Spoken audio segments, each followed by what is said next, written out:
What is going on, everyone? Welcome back to my channel. I hope you lot are all doing well. Now, today I've got for you one of the craziest posts I've ever seen on r/ProRevenge. To give you a cheeky little preview, this woman got so badly treated that she resorted to putting this person on the news, ruining her entire life. It's absolutely insane. Just stay tuned and let's get straight into the story. Oh, and just quickly, if you are new to my channel, consider hitting the subscribe button. We are closing in on 600,000 subscribers. Help destroy my trust in humanity. I put you on the news. Once upon a time, I, almost a 49-year-old female, had an extremely close friend, Mindy. Heck, she was not just my friend, she was like a sister. We met in grade school. She pursued my friendship, always tried to sit next to me, always wanting to talk. Over the years, we would spend lots of time at each other's houses, but by the time we were 19, my house was our meeting place because she had extremely bad family trouble. My parents kind of informally took her in because they sympathized with her situation. I always tried to make her feel like she belonged and avoided luxurious stuff if she could not afford it. Expensive shows, nice clothes she might like but could not wear, etc. Other times, I just gave her some stuff from my closet. She was nice, outspoken, and made me feel like I had the most loyal friend on the planet. The years go by. I'm fresh out of college and got a nice job. Mindy's life has improved. She had her own place and a 9-to-5, very reliable job. By then, we had a group of friends, all young professionals trying to make our way. I remember that time in my life as bittersweet. We would often reminisce of our college days, and because this happened in the 90s, there were no social networks, no texting. If you wanted to get in touch, you had to exchange phone numbers or emails. Now it's fairly easier. So exchanging old stories glued us together as we wondered how things worked out for friends we may never see again. Gatherings and get-togethers happened in my apartment. I loved that place. It was spacious, still half empty because I was careful not to throw too much money into decoration. Around those days, Mindy began to look sickly and quite not herself. I was worried and loved her to death. She had been there for me, especially when my fiance broke up with me for no reason. I guess we now call it ghosting. He was the first man I ever truly loved. I was never able to get him to express his love like I did, but I accepted him for who he was. He had some cold stages which left me wanting, but I thought I could manage. Basically, I was settling for being breadcrumbs. He was gorgeous, successful, and protective. So, when he proposed, I was on cloud 9 and decided to ignore the negatives. I'd saved a lot of money for our wedding. To be fair, he did the same in a separate banking account. Things came to an end when all of a sudden he broke up with me. He told me he did not want to get married and did not love me, nor wanted any type of relationship. He let me keep the money from our joint accounts, plus some of his things at the apartment. A workout bench, clothing, pretty much everything. This had a bad effect on me. I felt like he despised me and wanted to cut ties no matter the cost. Invitations had not been issued, so calling off the engagements was not such an ordeal. Mindy was there for me, listening to my pain, my rants, and endless sobbing. I lost so much weight, I was embarrassed to be seen out on the streets. She had a boyfriend, George, and he was awesome about letting me crash at their place whenever anguish and pain hit me hard. They both cut ties with my ex. I had made so many life-altering decisions for him, only to be left in the dark. Mindy and George sat me down and disclosed that my ex was seeing someone else. I remember the shock and emotional pain. My heart was racing and I ran to the bathroom because the bad news made me throw up. I never understood how my ex treated me like that. Those Christmases were so bad. I would sit in my living room staring at the wall. Mindy and George helped me set up a very 90s posh concept Xmas tree to cheer me up. Only white lights, a few golden ornaments, and a natural pine. I was so depressed, the tree stayed up until next spring. By summer, Mindy broke some devastating news. She was terminally ill. I was so angry. She didn't deserve this. Her diagnosis was grim, so bad that George proposed earlier than he had planned because he wanted to live in the moment. She had always dreamed of a huge wedding. It was her obsession. We would go into bridal shops and try as many dresses as possible when we were teenagers. The wedding of her dreams was now out of the question. Her family would not pitch in. She'd left their home on very bad terms, and George could not pay it on his own. George was now barely out of medical school and up to his neck in debt. I decided to pay for her wedding. It would be a small event, but I would make sure the decorations and her dress were as dreamy as she had always wanted. I still had the money I had saved for my wedding, and as financially risky or stupid as it may have sounded back then, I was sure those final days with Mindy would be worth gold when she was gone. Her illness made me realize there are worse things in this life other than being unceremoniously dumped by my ex. I threw myself into it. I was also happy and hopeful, as Mindy was able to go to her chemo sessions by herself without becoming too sick. She also looked much better than other patients. Our group of friends also helped her a lot. There was not a day when someone would not bring her groceries or help pay for a random utility bill, as she was now out of work. I had initially offered to help her set up a better health insurance plan, but she declined. Pay attention to this, more on this later. So I decided not to intrude and give her the fairy tale wedding, or as close to it that I could, that she wanted. She had picked a nice rental dress and tiara. The florist was to accommodate her taste and create an indoor garden. The venue would be my apartment. The baker had been retained for a 6-tier wedding cake. There would be 35 people, with tables, an aisle, and a musician to play some music. We could not do the loud disc jockey thing.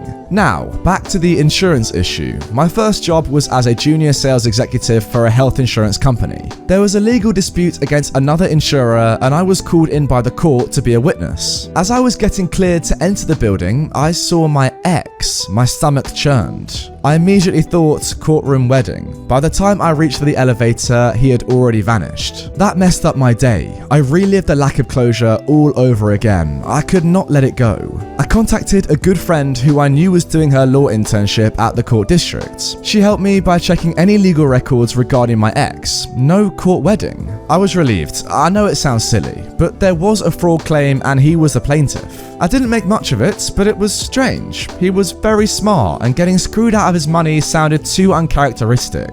I still wanted to help Mindy and try to set her up with a good insurance plan. I knew it was difficult given that companies treat terminal patients as money dumping risks. I pleaded with my old boss and he searched her name, but she was not in the company database. Maybe she was using a different insurer, but that was odd because she clearly told me what her insurance company was. I felt guilty because I was kind of snooping. Things were normal for a month until my friend at the courthouse broke some disgusting news. The defendant in my ex's lawsuit was my best friend, Mindy. She asked me if I knew anything about it. I had no idea or clue.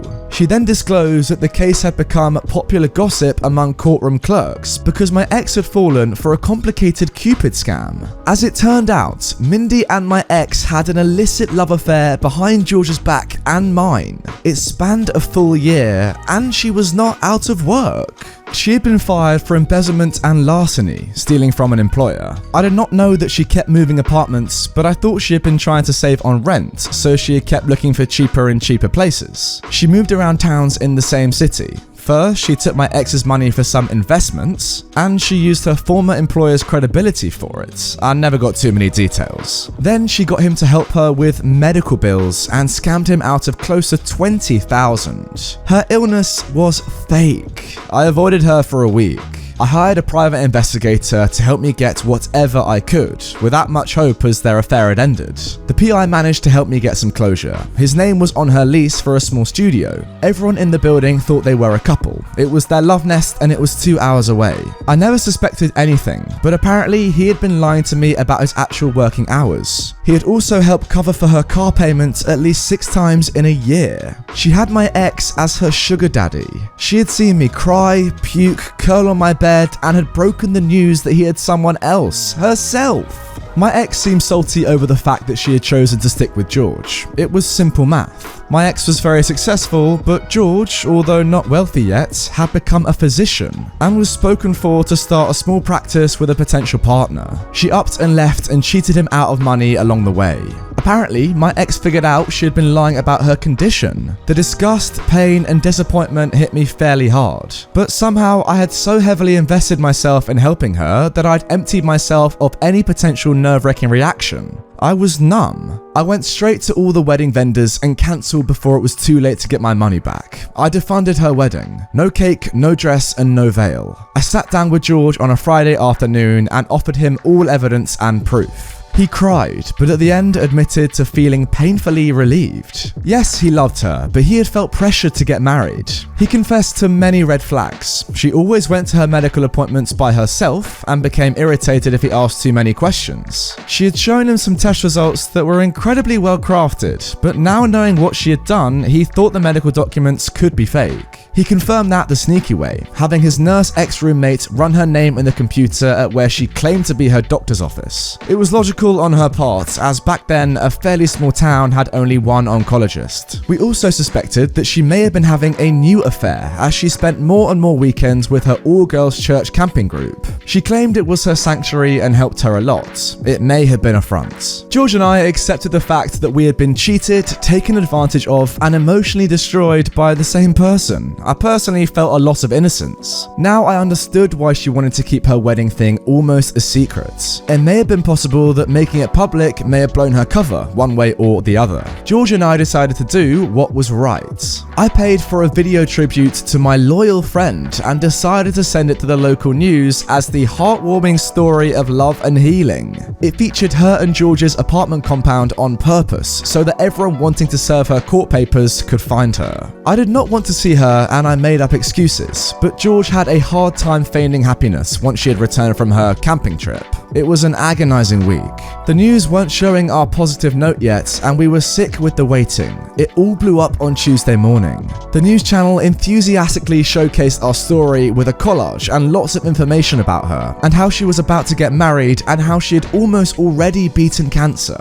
Dozens of ill-spoken haters popped from out of nowhere. As it turns out, this had been her second illness story. I never knew someone so close to me could lead such a scummy double life. My ex went straight to the channel and was interviewed. Oh man, it was pathetic. He poured his heart out about how crazy in love he had been and how she had only used him. I think by then he did not care if all our friends and families found out what he had done. George confronted her with all the information. She denied it, then said it was a lapse of bad judgment. She moved out without too much drama. It took George over a decade to forgive himself for allowing someone to make him look so stupid as a person and as a physician. She left me some voicemails with lots of excuses. I picked the phone up only once and told her I had defunded and pulverized her wedding, and that it was me who told George what was going on. I used a leveled voice to tell her to never call me again unless she wanted to find out how far I would go to see her pay for her unlawful actions. I cried immediately after I hung up. It was so surreal. George and I slowly found normality, but it took some time. He dated a couple of girls here and there, but was not ready.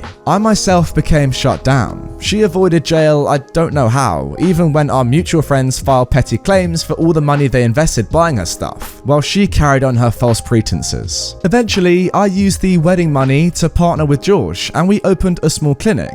Best decision ever. Over the years, George and I became best friends and grew closer. We got married some years ago and are proud parents to a happy family. Wow, that is absolutely incredible. Fun fact, I got a Facebook message from her 7 years ago. She began very sweetly, but then proceeded to blame me and accuse me of stealing her man and her life. I blocked her. Fun fact 2, I ran into my ex in 2001. He apologized profusely. I accepted his apology and told him it's all worked out, as I now have a life with someone who truly deserves me. Back then, George and I had begun dating. And fun fact 3, Mindy avoided doing time for her deeds back then, but was prosecuted for setting up crowdfunding for a fake cause and stealing from an elderly person. Yeah, so when I said this story was insane in the intro, I hope you guys now all understand why. That was absolutely mad. Oh, I just cannot believe that. I assume then that she had been feeding you all lies from the very beginning of your relationship together. That is crazy how someone can be that toxic and that manipulative to maintain that sort of life, that double, triple, even quadruple life for that many years, ruining so many people's lives in the process. Just how do you do that? How do you sleep at night doing that sort of stuff? It's mad. Seriously though, it sounds like Mindy should probably run for office. She checks all the right boxes to be the best president of all time. But I'm only joking. Yeah, just again, what a horrible person. The way that it's clearly affected you, George, your ex even, to say all that information publicly, not even caring anymore, and I assume loads of other people. It's just a horrible, horrible story. But the most amazing thing about it is that you and George are now happily married. I did not see that coming, but that is crazy, and I hope you two together can form a strong relationship and get over that hardship that you had at Mindy's hands. Guys, if you have watched through this entire story, I firstly got to say a massive thank you to you. It's insane, an insane story, and thank you for watching the whole video. It does mean a lot to me. And secondly, if you are new around here, make sure you are subscribed to my channel if you want more stories like this one. I post right here every day, so yeah, if you want more Reddit content, you know where the button is, and turn notifications on if you want even more. With that all being said, that is going to do it for this video. I really hope you have enjoyed it, and if you want more ProRevenge stories right away, I've left the playlist up on screen as well for you to enjoy. Go ahead, click it, watch all my videos, and yeah, I'll see you tomorrow with a brand new one right here.